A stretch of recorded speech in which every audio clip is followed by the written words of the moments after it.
Lagi-lagi diduga gegara tabung gas bocor, kebakaran rumah terjadi di Bintaro, Jakarta Selatan. Sempat terjadi ledakan hingga membuat warga panik.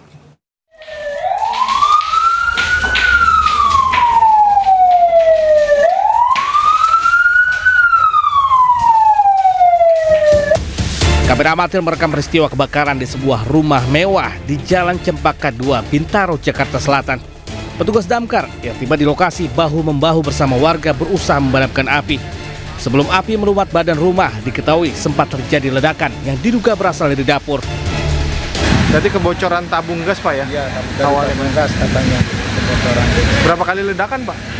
Yang ledakan itu yang bunyi suaranya satu kali. Satu kali aja, Pak, ya?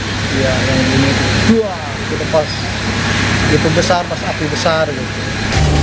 Meski belum diketahui penyebab pastinya, namun dugaan sementara berasal dari tabung gas. Tidak ada korban luka maupun jiwa dalam peristiwa ini. Api berhasil dijinakan setelah petugas menerjunkan 10 unit mobil pemadam dan 43 personil. Dari Jakarta, Helmi Sanyabate News melaporkan. Pengemudi wanita diduga mabuk, mobil hilang kendali hingga terjun ke kali di Tambora, Jakarta Barat. Sebelumnya, mobil menabrak trotoar sebelum terjun ke kali.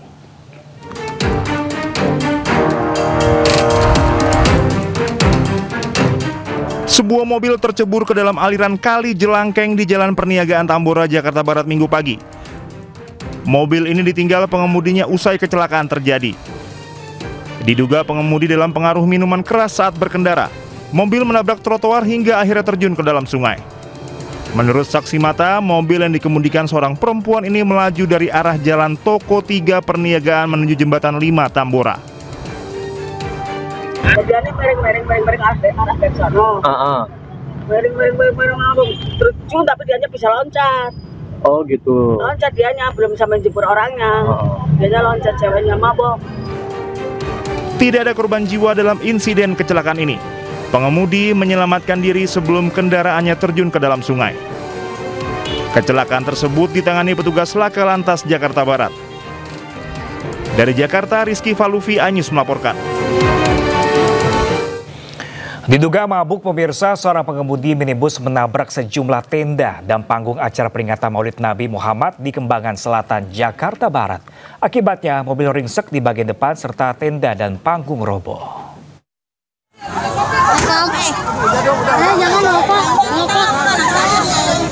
Jangan, nggak boleh. Sejumlah tenda peringatan Maulid Nabi Muhammad di Kembangan, Jakarta Barat roboh. Robohnya tenda tak lain karena ditabrak sebuah minibus yang dikendarai seorang pria. Tak hanya tenda, sebuah panggung juga roboh dan melukai seorang pekerja bangunan hingga terluka di bagian tangan dan kepala. Saat diamankan, selain pengemudi terdapat seorang perempuan duduk di kursi penumpang. Kecelakaan bermula saat mobil melaju kencang dari Puri Kembangan menuju Cengkareng, tiba-tiba hilang kendali. Kemudian mobil langsung menabrak sejumlah tenda dan panggung di lokasi. Diduga penyebab kecelakaan akibat pengemudi dalam pengaruh minuman beralkohol saat berkendara. Guna penyelidikan lebih lanjut, mobil pengemudi beserta penumpang seorang diamankan ke kantor unit Laka Lantas Jakarta Barat. Dari Jakarta, Rizky Falufi, iNews melaporkan. Dalam 24 jam, 2 pelaku penembakan brutal yang menewaskan Hansip di Cakung, Jakarta Timur berhasil ditangkap polisi. Satu pelaku ditangkap di Pelabuhan Bakauheni saat akan kabur ke Lampung.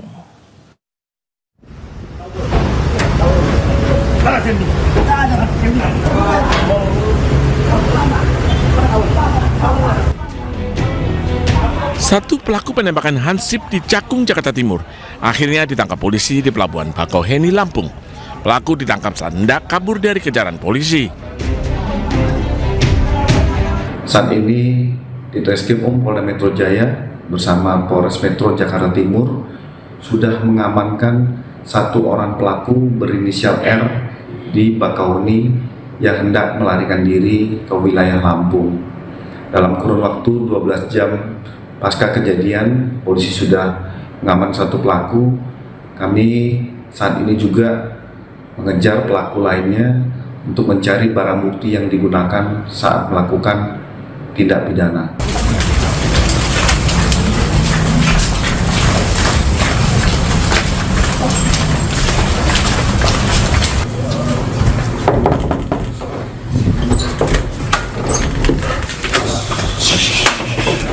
Diam.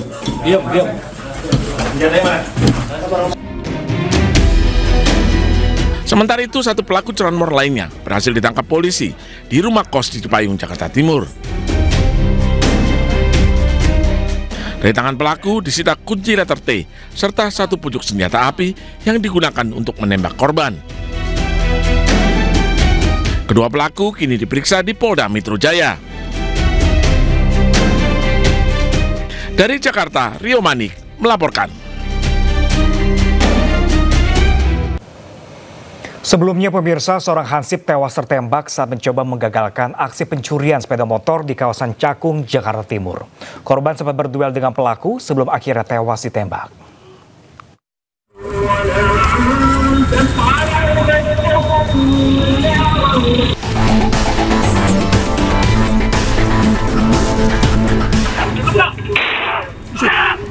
Dari rekaman kamera pengawas, korban bersama rekannya berusaha menggagalkan aksi pencurian sepeda motor yang dilakukan dua pelaku di Cakung, Jakarta Timur. Korban yang berprofesi sebagai hansip melihat dua orang mencurigakan mencongkel sepeda motor milik salah satu warga. Bersama rekan sesama keamanan perumahan, korban menabrakkan sepeda motornya untuk menggagalkan aksi pelaku tersebut. Korban juga sempat berduel dengan salah satu pelaku, namun pelaku yang terdesak kemudian melepaskan tembakan ke arah korban. Korban tewas seketika dengan luka tembak di perut.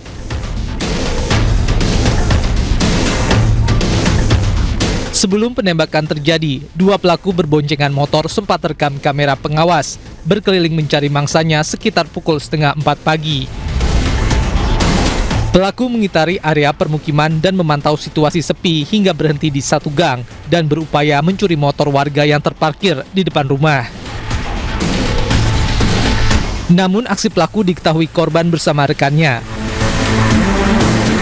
Setelah dilakukan olah TKP, pemeriksaan terhadap saksi, kemudian membentuk tim gabungan yaitu dari Krim Polda, kemudian dari Polres, kemudian dari Opsional Polsek, kemudian menganalisa CCTV, mudah-mudahan dalam waktu dekat secepatnya bisa terungkap atau tertangkap.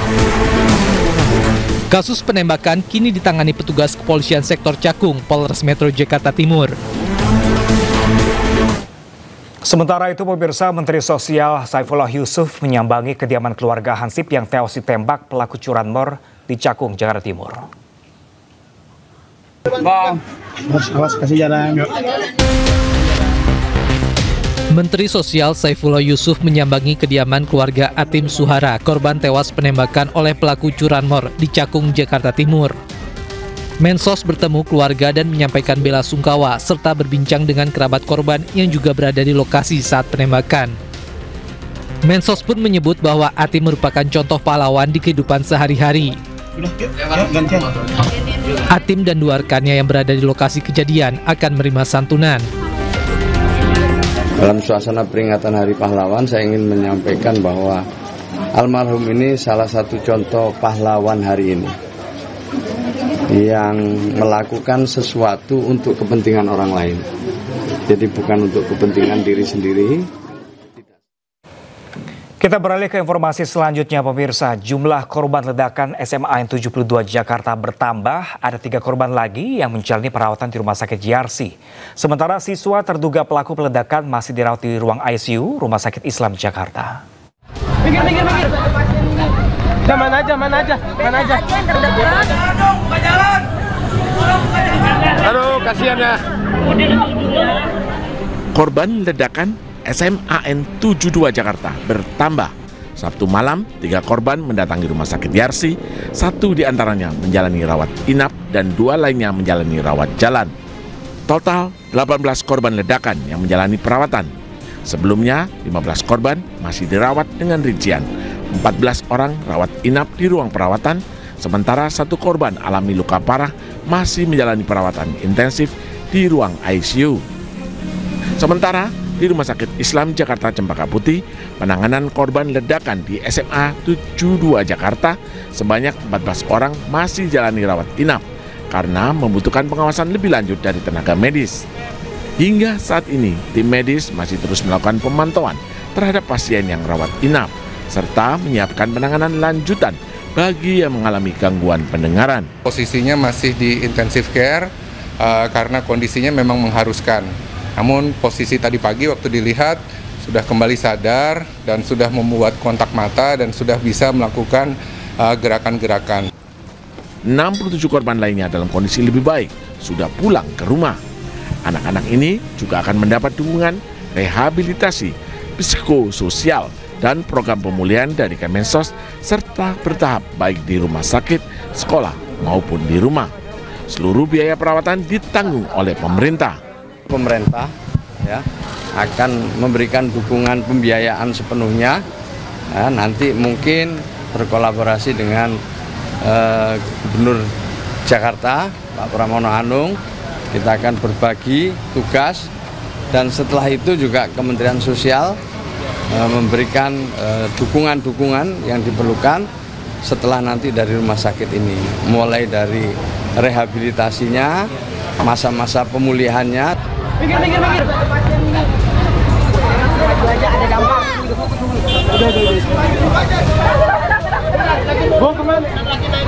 Ke BK aja yang terdekat. Sebelumnya, puluhan orang terluka akibat ledakan yang terjadi di Masjid SMA Negeri 72 Kelapa Gading, Jakarta Utara, Jumat siang. Ledakan terjadi saat sedang digelar salat Jumat. Para korban ledakan langsung dibawa ke rumah sakit. Saat ini, siswa terduga pelaku ledakan juga masih dirawat di ICU Rumah Sakit Islam Cempaka Putih, Jakarta Pusat. Dari Jakarta, tim liputan iNews melaporkan. Ya, pemirsa, sementara itu Wakil Gubernur Jakarta Rano Karno menyampaikan seluruh biaya korban ledakan akan ditanggung oleh Pemprov DKI Jakarta. Selain itu, ia menyampaikan Pemprov DKI akan evaluasi menyeluruh terhadap standar keamanan di sekolah. Kami menyampaikan rasa prihatin dan empati yang mendalam kepada para siswa, guru, serta keluarga yang terdampak insiden ledakan di SMA Negeri 72 Jakarta kemarin. Atas nama pemerintah Provinsi DKI Jakarta, kami mendoakan agar seluruh korban dapat segera pulih dan insya Allah kembali beraktivitas seperti sedia kala. Saya juga ingin menyampaikan apresiasi kepada pihak rumah sakit yang telah memberikan penanganan begitu cepat dan terbaik bagi para korban. Kami memastikan seluruh korban mendapat perawatan yang optimal. Biaya perawatan korban menjadi perhatian penuh Pemprov DKI Jakarta. Selain itu, asesmen pendampingan psikologi bagi siswa dan tenaga pendidik yang terdampak juga telah turun langsung menangani hal ini. Setelah insiden ini, Pemprov DKI akan melakukan evaluasi menyeluruh terhadap standar keamanan di lingkungan sekolah dan memperkuat prosedur keselamatan di sekolah-sekolah. Keselamatan siswa dan tenaga pendidik menjadi prioritas utama kami. Kepada para siswa yang menjadi korban, tetaplah semangat. Kami semua mendoakan kesembuhan dan akan mendampingi hingga proses pemulihan. Dan pemirsa, untuk mengetahui informasi terkini, kita sudah terhubung dengan rekan kami Jessica Winoto langsung dari Rumah Sakit Islam Cempaka Putih, Jakarta. Selamat siang Jessica, bagaimanakah kondisi para korban yang saat ini masih dalam perawatan di Rumah Sakit Islam Cempaka Putih? Ya, selamat siang Pram dan juga pemirsa. Untuk kondisi terkini para korban yang terdampak dari ledakan di SMA Negeri 72 Jakarta Utara yang terjadi pada hari Jumat yang lalu. Informasi terkini yang kami dapatkan tepatnya pada pukul 8 pagi waktu Indonesia Barat, data terbaru yang kami dapatkan adalah sebanyak 14 pasien yang masih dirawat inap di Rumah Sakit Islam Cempaka Putih, Jakarta Pusat. Sementara untuk pasien yang telah diperbolehkan untuk pulang ada sebanyak 29 pasien, sehingga untuk ditotalkan Pram dan juga pemirsa sebanyak 43 pasien telah menjalani proses perawatan di Rumah Sakit Islam Cempaka Putih, Jakarta Pusat. Sementara ada pun 2 rumah sakit lainnya, yaitu Rumah Sakit Yarsi dan juga Rumah Sakit Pertamina Jaya, yang mana informasi terkini pun masih ada 14 pasien yang masih dirawat di Rumah Sakit Yarsi. Sedangkan untuk di Rumah Sakit Pertamina Jaya masih ada 1 pasien, sehingga untuk di Rumah Sakit Yarsi baru ada 1 pasien telah diperbolehkan untuk pulang. Sementara untuk di Rumah Sakit Pertamina Jaya ada 6 pasien telah diperbolehkan untuk pulang. Sehingga Pram dan juga pemirsa, memang informasi yang kami dapatkan bahwa sebanyak 96 siswa dari yang terdampak dari kejadian ledakan di SMA Negeri 72 Jakarta pada hari Jumat yang lalu. Sehingga memang untuk kondisi terkini bahwa memang untuk data yang kami dapatkan sudah ada 67 pasien telah diperbolehkan pulang. Sementara dengan total adanya 29 pasien yang masih menjalankan proses perawatan intensif di Rumah Sakit Islam Cempaka Putih maupun di Yarsi dan juga Pertamina Jaya. Dan Pram dan juga pemirsa, adapun informasi kami dapatkan bahwa memang informasinya seluruh biaya pengobatan bagi para korban ledakan ini akan ditanggung oleh pemerintah Provinsi DKI Jakarta, yang mana memang untuk hal ini telah dinyatakan langsung oleh Gubernur dan Wakil Gubernur DKI Jakarta, yaitu Pramono Anung dan juga Rano Karno beberapa hari yang lalu. Lalu Pram dan juga pemirsa, kita akan terus pantau bagaimana perkembangan kondisi di Rumah Sakit Islam bila mana nantinya ada kunjungan dari pejabat-pejabat yang akan menjenguk para korban ledakan. Kami akan segera kabarkan ke Anda. Pram. Oke, Jessica, mungkin dapat dipastikan dari informasi Anda apakah dari sejumlah pasien atau korban yang masih dalam perawatan ini sudah melewati masa krisisnya di sana?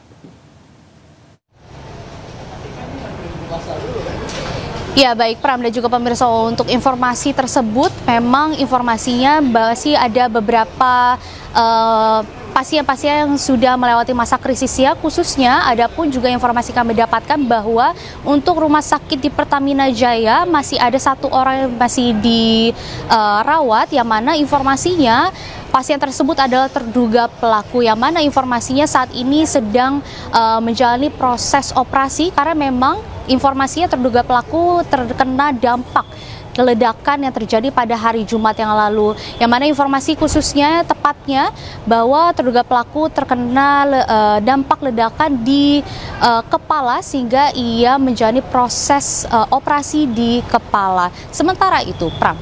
Iya, meski Anda berada di rumah sakit, Jessica, apakah Anda juga mendapatkan kabar mengenai informasi bagaimanakah proses pembelajaran sekolah hingga hari ini?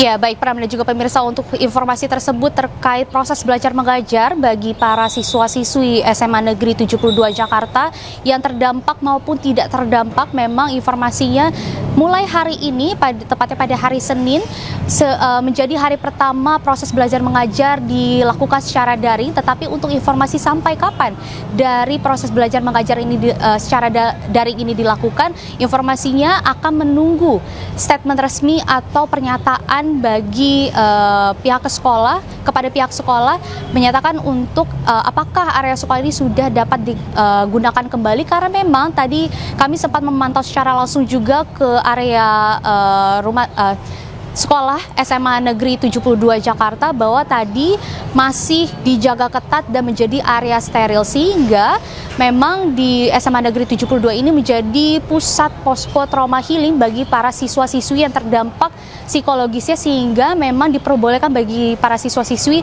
untuk berkonsultasi kepada psikolog yang bertugas di posko trauma healing. Sementara itu, Pram. Baik Jessica Winoto, kami masih menanti informasi terbaru dari Anda. Terima kasih dan selamat bertugas kembali.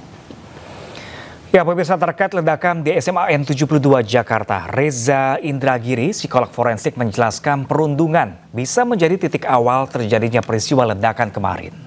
Selain itu, ia menjelaskan gagalnya generasi saat ini untuk menangani kasus perundungan di dunia pendidikan.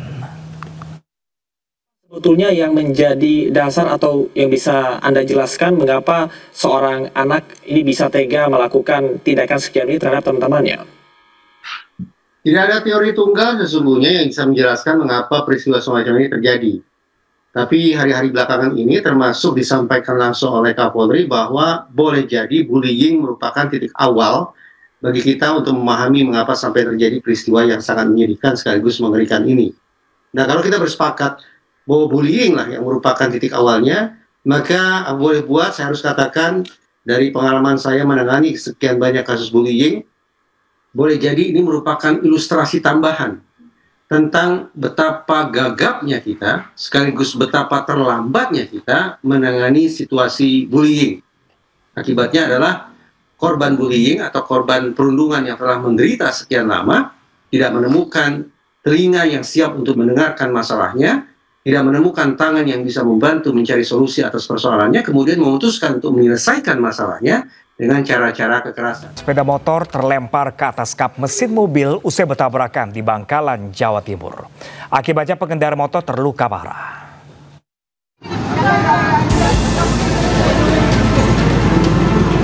Warga Kabupaten Bangkalan dikagetkan dengan insiden kecelakaan yang melibatkan sepeda motor Matic dengan mobil jenis minibus di Desa Galis, Bangkalan, Jawa Timur.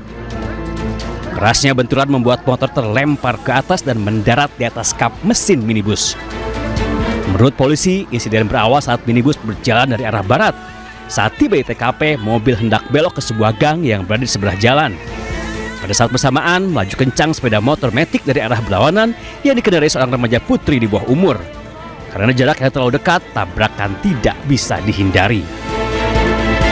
Kronologi dari peristiwa tersebut yaitu kendaraan Suzuki Karimun dengan nopol B1575 UME berjalan dari arah barat ke timur, kemudian hendak belok ke kanan, namun di waktu yang bersamaan melintas kendaraan roda 2 Vario dengan nopol M3118HR.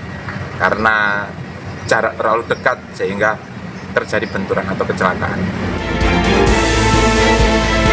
Akibat insiden ini, pengendara motor terluka parah dan dievakuasi ke rumah sakit terdekat. Sementara pengemudi mobil hanya mengalami luka ringan akibat pecahan kaca. Insiden laka lantas ini pun kini masih dalam penanganan unit Gakum Satlantas Polres Bangkalan. Dari Bangkalan, Madura, Taufik Sahrawi Ainus melaporkan. Warga Kedoya Utara, Kebonjeruk, Jakarta Barat menggagalkan aksi penculikan anak yang dilakukan oleh seorang wanita. Pelaku ternyata sudah 3 kali lakukan percobaan penculikan anak.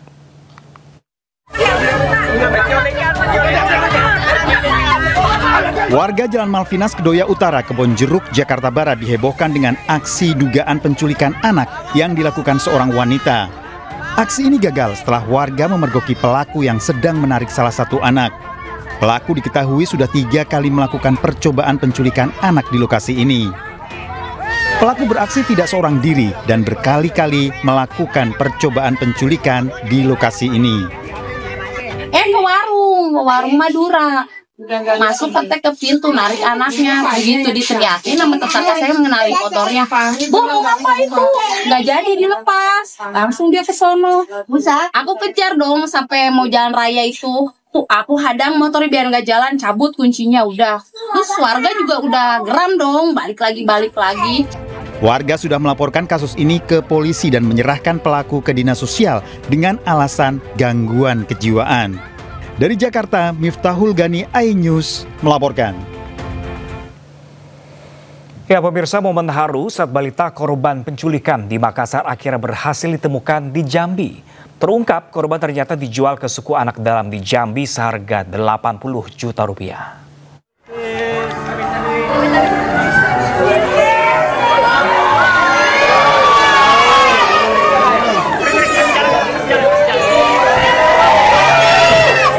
Puluhan warga dan kerabat menanti kedatangan BL, anak yang diculik hingga dibawa ke Provinsi Jambi. BL tiba di Mapolrestabes Makassar pada Minggu siang. Ia digendong keluar dari mobil dengan pengamanan ketat polisi. Bocah berusia 4 tahun ini langsung disambut penuh haru oleh keluarga, terutama orang tuanya. Usai menjalani pemeriksaan kesehatan, Kapolrestabes Makassar Kombes Pol Arya Perdana lalu menyerahkan secara resmi BL kepada pihak keluarga. Air mata tak terbendung saat ayah BL, Dwi Nurmas, memeluk erat putrinya. Ia menangis, bersyukur dan mengucap takbir berulang kali.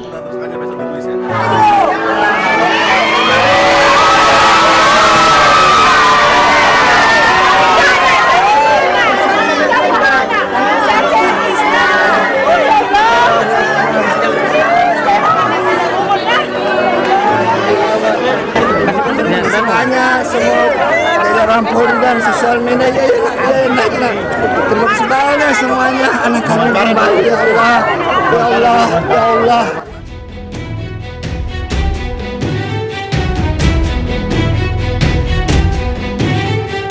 Sebelumnya BL ditemukan di Kabupaten Merangin, Provinsi Jambi, setelah polisi menelusuri rekaman CCTV dan mengembangkan informasi di lapangan. Kasus penculikan ini pun viral di media sosial. BL hilang dari kawasan Taman Pakui Sayang, Makassar saat sedang menemani ayahnya berolahraga. Dalam penyelidikan, korban terekam CCTV di bawah seorang perempuan bersama 2 anak lainnya. Alhamdulillah, tim Jatantras yang dipimpin sama Pak AKBP Devik Satreskrim juga Pak Ila ya sebagai kandidat melakukan setelah menindaklanjuti laporan langsung bergerak untuk mencari anak. Setelah beberapa hari hilang dengan berbagai upaya dan doa dari semua masyarakat Kota Makassar, alhamdulillah anaknya sudah ditemukan tadi malam dan bisa kembali ke Makassar pada hari ini. Polisi hingga kini masih terus mengembangkan kasus penculikan ini karena tidak menutup kemungkinan adanya sindikat perdagangan anak. Dari Makassar, Sulawesi Selatan, Leo Muhammad Nur, iNews melaporkan. Tangis histeris keluarga terjadi saat pemakaman jenazah Reno dan Farhan, korban demo besar-besaran Agustus lalu. Kedua korban ditemukan berupa kerangka di gedung di Kuitang, Jakarta Pusat.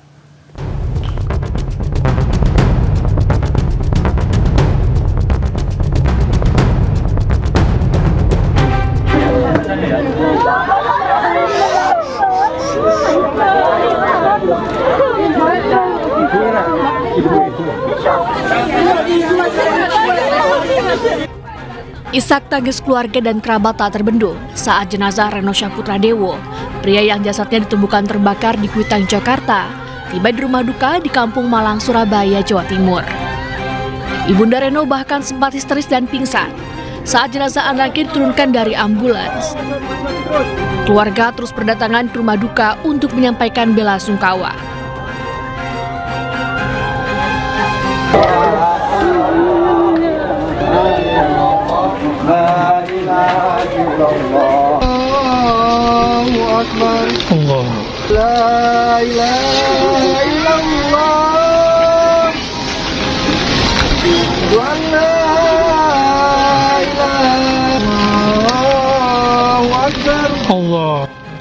Sementara itu, jenazah Muhammad Farhan telah dimakamkan di TPU Budi Dharma Semper, Jakarta Utara.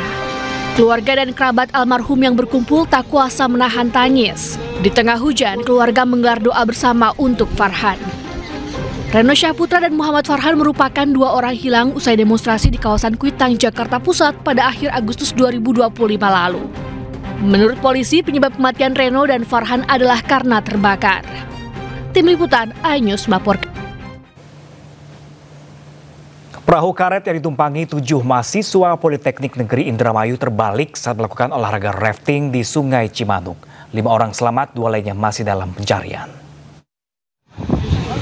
Kejadian perahu karet arem jeram.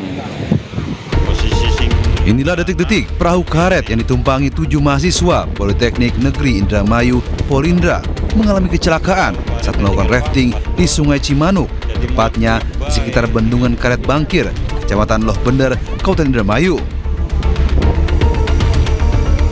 Terlihat perahu terombang-ambing akibat derasnya arus sungai. Tak lama kemudian, perahu karet terbalik setelah menerabas arus deras.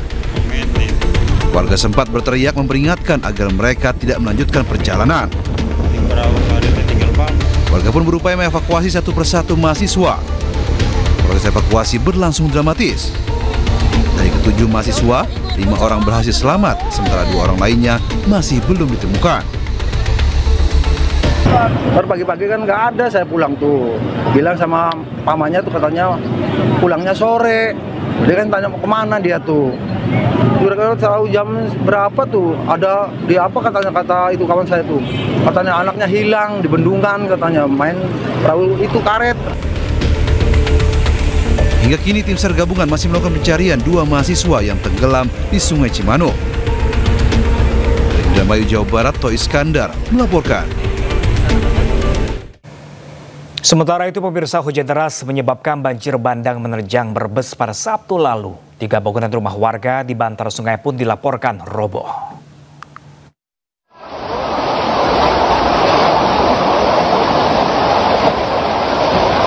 Sebuah mobil terseret derasnya arus banjir di wilayah Brebes, Jawa Tengah. Banjir terjadi akibat hujan deras sejak Sabtu siang yang mengakibatkan sungai keruh meluap. Selain mobil, 3 bangunan rumah warga di bantaran sungai pun dilaporkan roboh. 3 rumah roboh di RT 3 RW 5.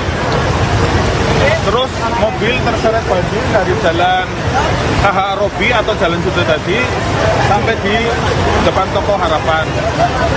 Kalau kerugian materi, saya kira boleh kan tidak terhitung karena banyak barang-barang elektronik dari warga yang ikut terendam. Dan sejak jam 16 tadi sudah agak surut dan hujan agak reda, ini mulai lagi hujan. Nah ini banjir di antara Jalan Majapahit dengan di kota Buyayunya. Berarti berapa tingginya Pak? Air? Sekitar 60-70 cm. Ya. Untuk kendaraan ditutup Pak? Untuk jalan ini? Sementara dialihkan ke arah Jalan Lingkar. Berdasarkan data BPBD setempat, banjir bandang juga menerjang Desa Dawuhan dan Desa Benda di Kecamatan Sirampok. Sedangkan di Kecamatan Bumiayu, banjir menerjang 4 desa, yakni Desa Panggarutan, Desa Dukuturi, Kalierang, dan Desa Langkap. Dari Brebes, Jawa Tengah, Unibar iNews melaporkan. Pasca banjir bandang, warga mulai membersihkan material lumpur dari rumah mereka. Jumlah korban tewas akibat banjir bandang ini bertambah menjadi 3 orang.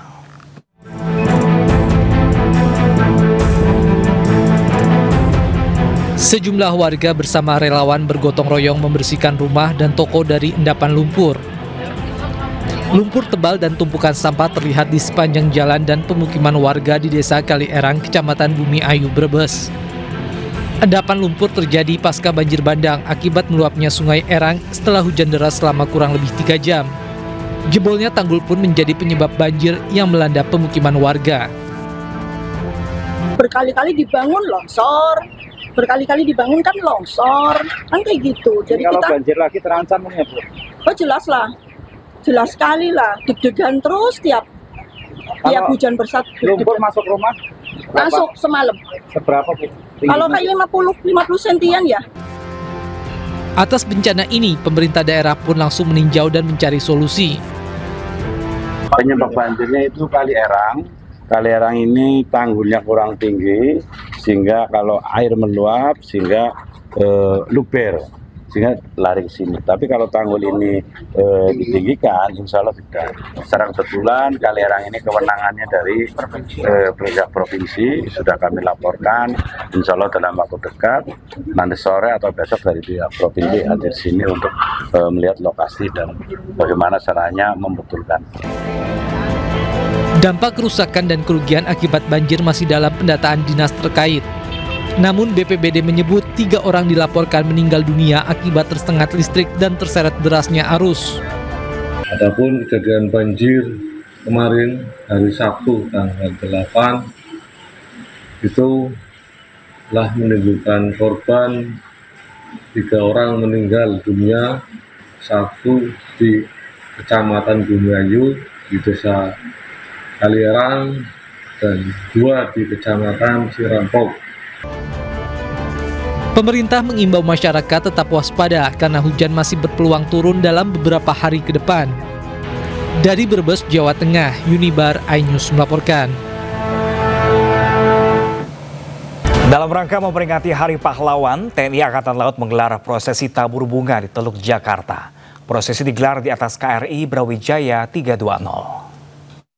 Peringatan Hari Pahlawan 10 November 2025 kali ini diselenggarakan cukup unik, di mana diselenggarakan di atas KRI Brawijaya 320 tempat saya melaporkan. Dan inilah situasi saat prosesi tabur bunga. Kalau dilihat pemirsa, baru saja dilangsungkan upacara tabur bunga, dan saat ini prosesi dari foto bersama sejumlah pejabat, yaitu perwakilan dari Kementerian Sosial Republik Indonesia, yang diwakili wakil menteri, kemudian ada sejumlah tokoh dari 3 matra yang juga hadir, yaitu dari TNI AD, AU, dan juga AL, serta perwakilan dari pihak kepolisian. Hari ini sebagai momentum, sebagai kami bangsa Indonesia menghargai jasa para pahlawan, tepat di tanggal 10 November ini sebagai momentum kita untuk merefleksikan diri, menghargai para pahlawan kita yang sudah gugur. Dan kalau dilihat ini begitu banyak sekali masyarakat umum, tadi kami juga sudah menyaksikan beberapa yang sudah hadir, kemudian ada juga beberapa pejabat hingga awak media juga turut serta dalam prosesi tabur bunga hari ini. Dan memang kalau dilihat tidak hanya dari sejumlah 3 matra yang hadir begitu pemirsa, pada pagi hari ini tadi kami juga sempat begitu ya mengikuti prosesinya begitu lancar, dan nantinya dari tempat saya melaporkan ini akan kembali menuju ke dermaga yang ada di Tanjung Priok, Jakarta Utara. Dari Jakarta Utara, Adisa Rizkia, Rizky Ihwal, iJOS melaporkan untuk Anda. Sementara itu pemirsa, Presiden Prabowo Subianto juga mengumumkan gelar 10 pahlawan nasional di Istana Negara Jakarta, termasuk diantaranya adalah Presiden kedua RI Soeharto, Presiden keempat RI Abdurrahman Wahid, hingga aktivis buruh Marsina. Jawa Timur, pahlawan bidang perjuangan politik dan pendidikan Islam, Kiai Haji Abdurrahman. Pemberian gelar 10 pahlawan nasional dilakukan oleh Presiden Prabowo Subianto bertepatan dengan Hari Pahlawan 10 November di Istana Negara Jakarta. Dari ke-10 gelar pahlawan, termasuk diantaranya adalah Presiden kedua RI Soeharto, Presiden keempat RI Abdurrahman Wahid atau Gus Dur, hingga pejuang buruh Marsina. Gelar pahlawan diberikan kepada ke-10 tokoh tersebut usai ditetapkan oleh Presiden Prabowo dan dianggap memenuhi syarat melalui sejumlah proses. Kiai Haji Abdurrahman bidang perjuangan, Jenderal Soeharto menonjol Bapak Presiden dan kepada masyarakat Indonesia dan kepada seluruh yang telah mendukung lah gitu. Untuk yang kontra, yang belum mendukung juga kami keluarga tidak merasa dendam atau kecewa atau bagaimana, karena memang kita kan negara Republik Indonesia ini kan kesatuan Republik Indonesia banyak ininya ya, macam-macamnya. Ini monggo-monggo saja. Sebelumnya Presiden Prabowo Subianto memimpin upacara ziarah nasional dan renungan suci di Taman Makam Pahlawan Kalibata, Jakarta Selatan. Indonesia tiba di Taman Makam Pahlawan Nasional Utama Kalibata. Tertib dan hikmatnya. Presiden Prabowo tiba didampingi Wakil Presiden Gibran Rakabuming Raka. Upacara ziarah nasional dan renungan suci dalam rangka peringatan Hari Pahlawan ini turut dihadiri sejumlah menteri kabinet, keluarga para pahlawan dan juga para veteran. Setiba di lokasi upacara, Presiden Prabowo langsung memimpin upacara dan melakukan peletakan karangan bunga yang bertuliskan pahlawanku, teladanku, terus bergerak melanjutkan perjuangan. Mengheningkan cipta. Presiden Prabowo memimpin mengheningkan cipta dan menyampaikan perang besar pahlawan dalam memperjuangkan dan mempertahankan kemerdekaan Republik Indonesia. Kita mengenang arwah dan jasa para pahlawan yang telah gugur membela kemerdekaan, kedaulatan dan kehormatan bangsa Indonesia. Khususnya mereka-mereka yang gugur dalam perlawanan terhadap kekuatan asing yang mendukung penjajahan kembali bangsa Indonesia oleh bangsa asing. Pada tahun 1945, 10 November, para pahlawan telah dengan berani melawan kekuatan asing yang begitu besar, terutama kekuatan Inggris, pemenang Perang Dunia Kedua. Dengan perlawanan, pengorbanan yang begitu besar, mereka telah mempertahankan kemerdekaan dan kedaulatan bangsa Indonesia. Janganlah kita sekali-sekali melupakan jasa mereka, kepahlawanan mereka.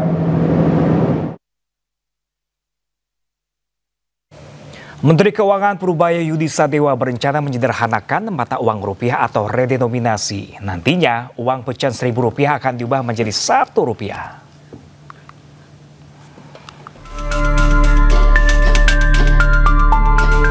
Menteri Keuangan Purubaya Yudi Sadewa berencana menyederhanakan mata uang rupiah atau yang dikenal dengan kebijakan mengubah Rp1.000 menjadi Rp1. Rencana ini tertuang dalam Peraturan Menteri Keuangan tentang Rencana Strategis Kementerian Keuangan tahun 2025 hingga 2029. Kini pemerintah tengah menyiapkan rancangan undang-undang tentang perubahan harga rupiah atau redenominasi. Aturan itu ditargetkan rampung pada tahun 2027 mendatang.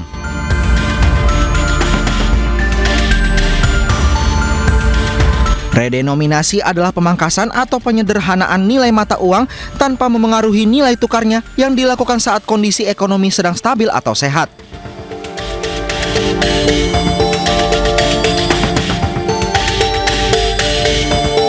Contohnya, uang pecahan Rp1.000 diubah menjadi Rp1.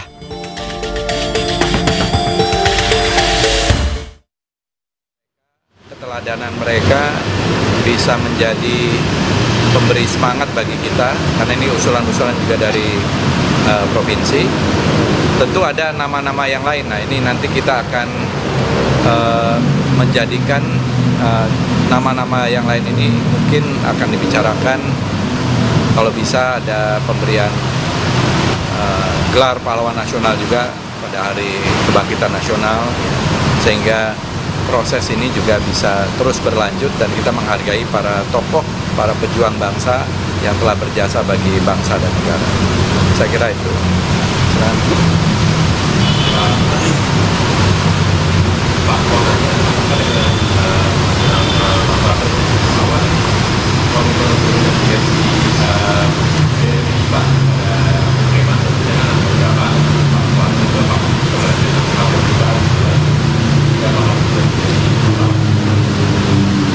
Saya kira tidak ada yang hal-hal seperti itu teknis sekali ya, maksudnya yang terkait dengan jasa-jasa Pak Harto, yang terkait dengan perjuangan Pak Harto dalam hal ini sudah dikaji, antara lain itu serangan umum 1 Maret, beliau ikut pertempuran di Ambarawa, ikut pertempuran 5 hari di Semarang, menjadi komandan Operasi Mandala perebutan Irian Barat, dan juga kiprah Presiden Soeharto dalam pembangunan 5 tahunan yang saya kira tadi juga sudah dibacakan, telah membantu di dalam pengentasan kemiskinan, memperbaiki ekonomi, apalagi ketika itu kita mengalami inflasi yang luar biasa sampai 600-an%.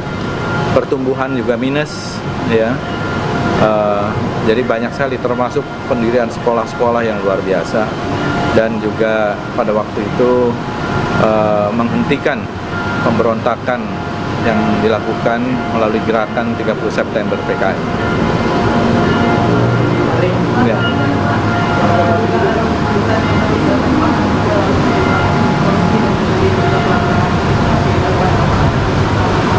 Ya, tadi seperti Anda bilang kan namanya dugaan. Ya. Dugaan itu kan tidak pernah terbukti juga. Ya.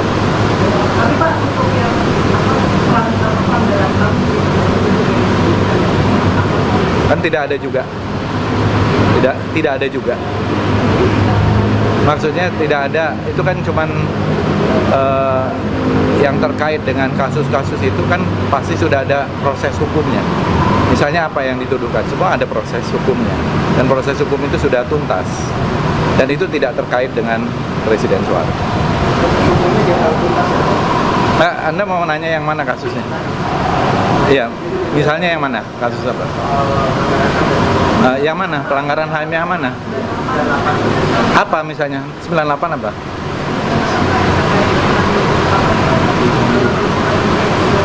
Nah, kerusuhan ini kan tidak ada kaitannya pada bagian yang mana? Nggak ada ya. Kalau soal itu saya kira sudah tidak ada masalah. Sebagaimana itu dari bawah tadi, sudah melalui suatu proses. Tidak ada masalah hukum, tidak ada masalah hal-hal yang lain. Pak, Gus Ibu atau Pak Pati ini kan Gus juga mengatakan kalau ada warga itu yang mendukung Pak Harto jadi pahlawan, itu bukan warga itu atau tidak mengerti sejarah gitu. Nah, sebab di masa Pak Harto itu banyak hal yang tidak boleh dipasang atau sengaja dirobohkan. Iya, kita lihat dari sudut mana. Ini dulu Pak Fadli, ya. nanti saya Pak ya. Kalau saya lihat kehadiran dari Ibu Sinta Nuria, Ibu Sinta Nuria kan istri Presiden Gus Dur. Ada Ibu Yeni, ada cucu-cucunya, itu menandakan dan tadi juga beliau menyampaikan sangat senang dan sangat apresiatif. Jadi saya kira itu sudah cukup menjelaskan. Kalau saya. Ya udah cukup. Oke. Sejauh mana pemberian gelar pada hari ini akan berdampak pada penulisan sejarah kita nanti? Kalau terkait dengan penulisan sejarah, sebagaimana saya sampaikan, sejarah ini kita tulis secara profesional oleh para sejarawan, oleh para ahlinya. Kita ke informasi selanjutnya pemirsa, Presiden Timor Leste Jose Manuel Ramos Horta berkunjung ke Indonesia. Kunjungan dilakukan untuk memperkuat hubungan kedua negara sekaligus berkolaborasi dalam lintas budaya. Usai resmi menjadi anggota ASEAN ke-11 Oktober lalu, Presiden Timor Leste Jose Manuel Ramos Horta mulai menjajaki sejumlah negara sahabat demi menjalin hubungan baik, salah satunya dengan Indonesia. Dalam diskusi ringan bersama sejumlah publik figur di Jakarta, Ramos Horta menyebut bahwa akan memperkuat hubungan antara pemerintah Indonesia dan juga Timor Leste. Selain itu, Timor Leste juga akan melakukan kolaborasi lintas budaya dengan kedua negara. Ramos Horta berharap kunjungan wisatanya kali ini dapat mempererat ikatan Indonesia dan Timor Leste sekaligus mengundang rakyat Indonesia untuk berkunjung.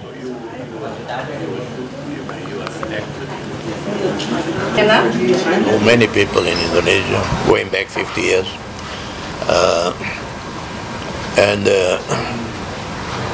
I personally like the Prime Minister Sanano, we feel a lot of affinity with the new Indonesia.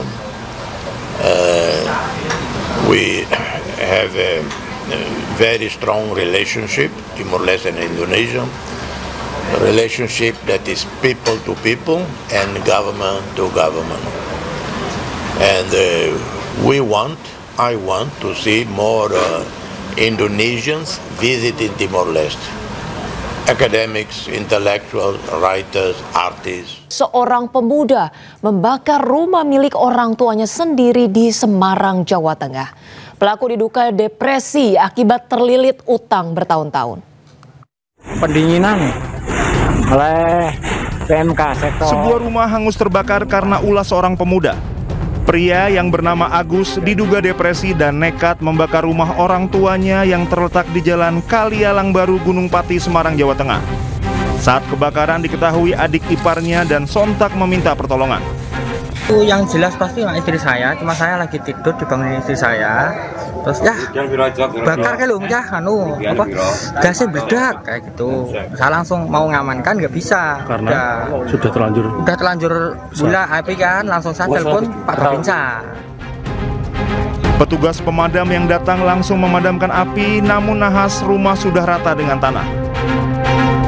Usai membakar, pelaku pun melarikan diri dan masih dalam pengejaran polisi. Sebabnya dia depresi, kadang marah-marah sendiri sehingga membakar. Ini sebenarnya dari kami ini mencari, kalau sudah ketahuan nanti akan kita rujuk ke RSJ. Pelaku sudah 2 kali nekat membakar rumahnya sendiri. Alasan pelaku melakukan pembakaran karena depresi terlilit utang. Kini Polsek Gunung Pati Semarang menyelidiki kasus ini dan memburu pelaku. Pemirsa, polisi mengungkap kasus dugaan tindak pidana penipuan scam online dengan modus mengaku sebagai polisi dilakukan WNA asal China di Indonesia. 27 warga negara China, 6 diantaranya wanita, diamankan polisi.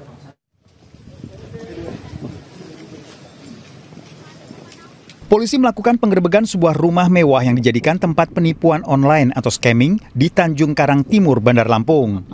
Polisi mengamankan 27 warga negara asing asal Cina yang diduga terlibat dalam kegiatan penipuan online. Modus operandi para pelaku berpura-pura menjadi anggota kepolisian Cina untuk melakukan penipuan terhadap warga negara Cina yang berada di Indonesia. Korban umumnya merupakan orang tua atau lanjut usia yang dihubungi melalui telepon dengan nomor yang terlihat seperti nomor resmi kepolisian Cina. Uang hasil kejahatan ditransfer ke rekening penampung dan dikonversi menjadi aset kripto. Masuk di nomor korban itu otomatis adalah nomor resmi atau seolah-olah itu adalah nomor dari kepolisian setempat, ya. Nah, dengan adanya itu korban yang disinyalir lebih banyak adalah orang tua dan sudah lanjut usia, akhirnya mengangkat telepon, kemudian secara meyakinkan para operator ini seolah-olah menjadi tugas kepolisian di wilayah China sana. Polisi mengamankan sejumlah barang bukti 118 unit handphone, 19 unit iPad dan 16 unit iPad mini, 3 unit laptop dan 1 printer. Ke-27 warga negara Cina ini akan dideportasi keluar dari wilayah Indonesia. Dari Kabupaten Bekasi, Jawa Barat, Didi Junaidi, iNews melaporkan. Pemirsa, warga Garut digemparkan temuan jasad mengenakan jubah hitam dalam posisi terduduk di sebuah gubuk, di mana jasad ditemukan dalam kondisi membusuk dan tergantung.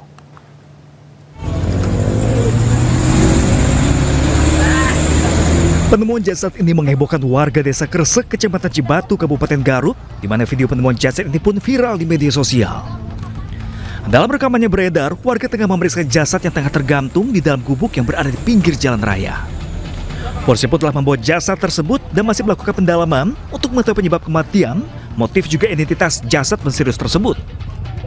Lihatnya masih ada yang digantung, terus udah posisinya udah kebakar. Tapi yang di media sosial rame cewek.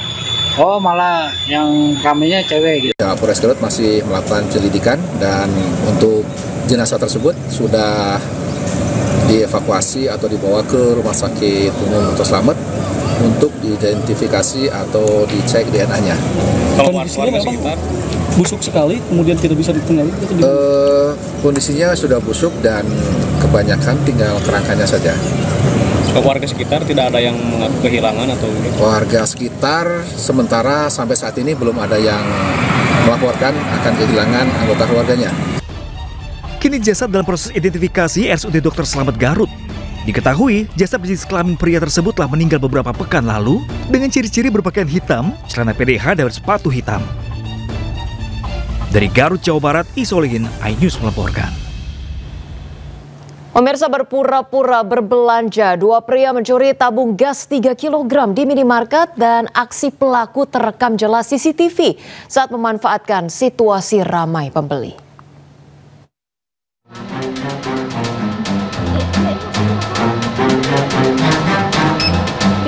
Kamera pengawas merekam 2 pria berhelm di depan sebuah minimarket di Kabupaten Maros, Sulawesi Selatan. Satu pelaku terlihat menunggu di depan minimarket lalu mengambil 2 tabung gas 3 kg di dekat pintu masuk. Sementara rekan pelaku lainnya masuk ke dalam toko, berpura-pura belanja sambil mengalihkan perhatian karyawan yang sibuk melayani pembeli. Setelah berhasil menggasak 2 tabung gas, kedua pelaku kabur dengan sepeda motor. Aksi mereka baru diketahui saat karyawan toko menghitung barang dan menyadari 2 tabung gas hilang. Masuk belanja kayak pembeli biasa. Terus bertanya Indomie 1 dos harganya berapa. Iya, Terus yang temannya yang satu berat sebetulnya mungkin lagi sibuk-sibuknya di dalam juga melayani. Berapa nambil itu, Mbak? 2. Apa yang nambil itu? Tabung gas yang melon. Pasca kejadian, pihak minimarket berencana melaporkan peristiwa tersebut kepada pihak polisi. Pertama kali bertemu usai menjalin hubungan asmara di media sosial. Gadis desa asal Labuhan Batu Selatan, Sumatera Utara langsung dipersunting oleh pria asal Inggris. Pernikahan keduanya yang digelar dengan adat Jawa viral di media sosial.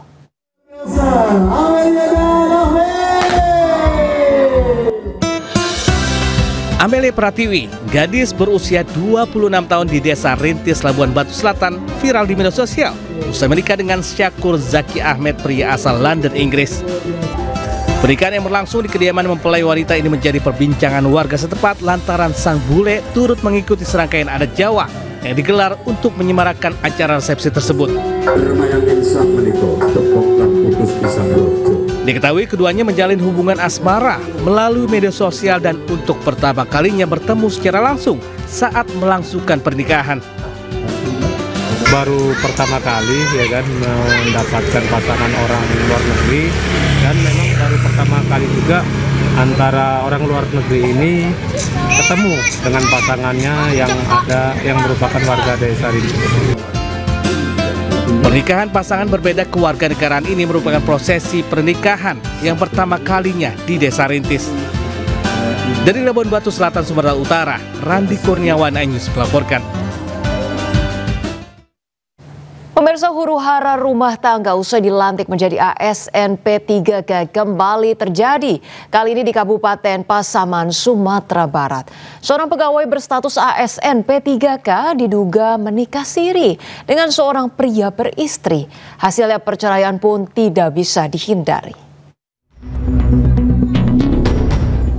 SK PNS diterima, cerai pun tiba. Begitulah yang dialami Fitriana, istri sah dari seorang pria berinisial RA di Kabupaten Pasaman, Sumatera Barat. Fitriana mengaku gugatan cerai yang dilayangkan suaminya bukan karena masalah rumah tangga, melainkan karena RA telah menikah siri dengan seorang perempuan berstatus ASN P3K yang baru saja dilantik. Perceraian pasangan suami istri belakangan menunjukkan peningkatan dari kalangan masyarakat biasa bahkan hingga selebritas tak luput dari ketukan palu putusan pengadilan agama. Namun siapa sangka dari total 394.000 lebih kasus cerai, 73% gugatan diajukan oleh pihak perempuan atau istri.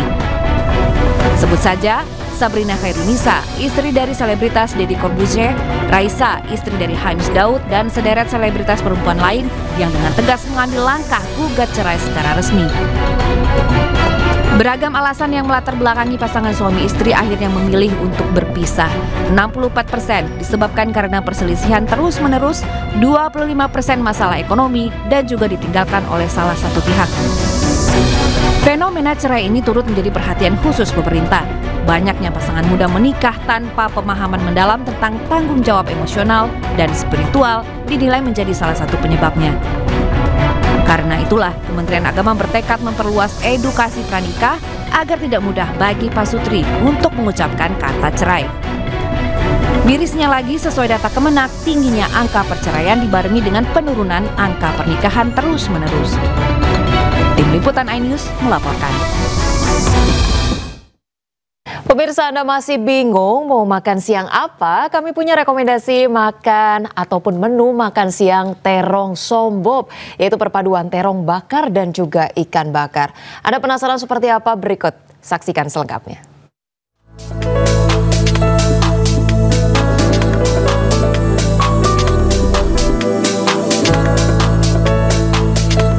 Inilah kuliner bernama terong sombob. Namanya mungkin terdengar sederhana, namun kini telah menjadi ikon kuliner khas Labuhan Batu Selatan, Sumatera Utara. Warung sederhana ini terletak di pinggir Jalinsu, Mampang, Kecamatan Kota Pinang, yang setiap harinya selalu ramai diserbu pembeli. Hidangan ini terbuat dari terong yang dibakar hingga matang sempurna, kemudian dipadukan dengan ikan nila atau ikan mas bakar. Sebelum disajikan, kulit terong dikupas, Kemudian ditambah sambal mentah pedas yang terbuat dari irisan bawang merah, tomat, dan jeruk nipis. Semakin nikmat karena sambal disiram air panas hingga menghadirkan perpaduan pedas, gurih, dan segar yang menggugah selera. Rasanya sih enak, ada manisnya, ada gurihnya, pas lah khas masakan kampung. Dari teman juga. Enak banget lah, rekom lah. Menurut penjual, ide membuat terong sombob ini muncul secara tidak sengaja sekitar 7 tahun lalu. Saat itu, ia mencoba membakar terong untuk tamu dan ternyata justru disukai banyak orang. Kalau makan holat itu bosan, jadi ibu bingung. Itulah, saya bakarlah terong ini tadi, ecek-ecek lah Pak namanya, ecek-ecek lah saya bikin terong ini tadi, saya bakar, saya bikin ikan, saya giling cabai kayak iris-iris bawang. Saya sajikan, rupanya bapak itu suka. Rupanya besoknya datang lagi. Alhamdulillah bertambahlah tadi ininya, pelanggannya makin rame lah. Alhamdulillah makin rame sampai sekarang viral lah Pak. Alhamdulillah. Dalam sehari warung ini mampu menjual 200 hingga 250 porsi dengan harga 35.000 per porsinya. Warung ini menghasilkan omset antara 7 hingga 10 juta rupiah per hari. Dari Labuan Batu Selatan, Sumatera Utara, Randi Kurniawan, iNews melaporkan.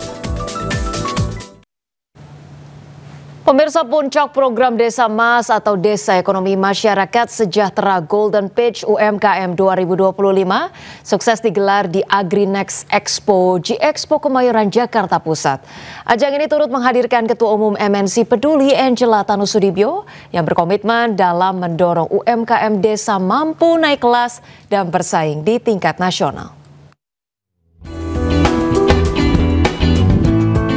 MNC Peduli terus mendorong pemberdayaan UMKM desa yang ditunjukkan pada gelaran Golden Page UMKM 2025 atau puncak program Desa Emas yang diinisiasi Yayasan Setara Indonesia dan Innotech Foundation. MNC Peduli hadir sebagai mitra strategis dalam menciptakan pertumbuhan ekonomi inklusif di tingkat akar rumput. Gelaran yang berlangsung di AgriNext Expo G-Expo Kemayoran, Jakarta Pusat ini turut menghadirkan Ketua Umum MNC Peduli Angela Tanusudibyo selaku juri Golden Page bersama seorang praktisi dunia usaha lainnya serta pendiri Yayasan Indonesia Setara dan Innotech Foundation Sandiaga Uno. Saya sangat senang sekali dan mudah-mudahan dengan adanya agenda ini UMKM Indonesia bisa terus berkembang, tidak hanya untuk menjadi raja di Indonesia sendiri tapi bahkan bisa mendunia. Dan tentunya kami dari MNC Peduli maupun dari MNC Group sebagai media, kita bisa terus membantu dari segi pemasaran dan sosialisasi. Desa Emas ini adalah ekonomi masyarakat sejahtera. Dan Desa Emas kita arahkan untuk menciptakan peluang usaha dan lapangan kerja. Dan saya terima kasih nih Bu Angela dan Mbak Rifda karena saya melihat juga peran perempuan yang sangat luar biasa nih dalam menggerakkan ekonomi masyarakat. Golden Page UMKM 2025 menjadi ajang strategis bagi UMKM desa untuk mendapatkan akses pasar, peluang kolaborasi, serta perspektif dan masukan dari para narasumber yang berpengaruh di bidang ekonomi dan kewirausahaan. Produk ini akan terus bisa berkembang karena bisa dipromosikan dan dipasarkan gitu, pastinya dibantu oleh MNC dan karena atas kegiatan dan program ini pastinya ini akan lebih dikenal. Melalui kolaborasi bersama Yayasan Setara Indonesia dan Innotech Foundation, MNC Peduli berkomitmen menghadirkan ekosistem wirausaha desa yang kuat, modern, dan berdaya saing melalui pendampingan dan publikasi. Dari Jakarta, salam Pulungan, Yudi Permana, iNews melaporkan.